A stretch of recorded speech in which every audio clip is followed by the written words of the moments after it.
Well, I am a resident of Springfield, Ohio, and it is not fake news.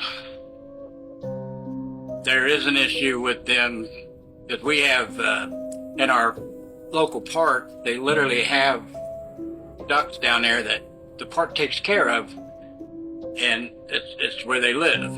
And they are being killed and eaten. And as far as people's personal pets, I've heard stories, but I can't answer to that personally because I don't know. But I can tell you, because this is a car channel, I do car content, I can approach this story from the car issue. And when I say that, I mean their driving issues. I witnessed this. They literally, and they have to have a translator wherever they go. They literally have been in the DMV where, like, I go and get my license plates renewed, and it's also where you get your license, obviously. And they literally have a translator, and they show up with a piece of paperwork that grants them driving privileges with no proof that they can actually drive, just that they're of age. It gives them driving privileges for 45 days, and then in 45 days they can go back and renew it, and they never have to show proof of how competent of a driver they are. We can't do that. And the accidents that are happening here in this town are crazy stories. And like I said, I've witnessed some of this. So I'm approaching this from a car aspect.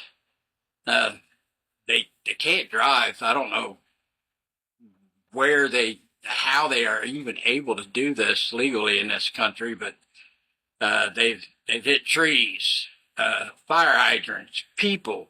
I mean, there's been fatalities from them not really knowing how to drive. And this is a small town. 20,000 people and this is a poor county. This is not a high-end wealthy county. And for them to come in and get preference, and I mean preference, and I'll give you one example and then I'm going to get off here. I have a brother who is disabled, and he's in a low-income apartment complex, and they were building new homes, they're attached to each other. They're not like apartments. They're all single floor because he can't get up and down the stairs, so he has to have a single floor deal with a scooter, a little mobile scooter and stuff. But anyways, he had been on this waiting list for this new housing development for low income and disabled people. And he checked periodically and see where he's at on the list, because they'll tell you, well, you've got so many people ahead of you, and he pretty much knew where he was on the list, and he was getting close. This last time he called and checked on it, they gave him a number, and he's like, well, that's not where I was before. It looks like I went backwards on the list. Why? Well, I guess the Haitians, for whatever reason, for whatever political umbrella they are here under, got pushed to the front of the line. So now my brother has to wait even longer because of the Haitians. And they're not disabled. They're getting special preference for housing that really should be, I hate to sound bad, but it should be for a U.S. citizen first. And then, like, they can go and move into the apartment complex that my brother's trying to get out of, because there's a bunch of young people there, single mothers, a lot of children.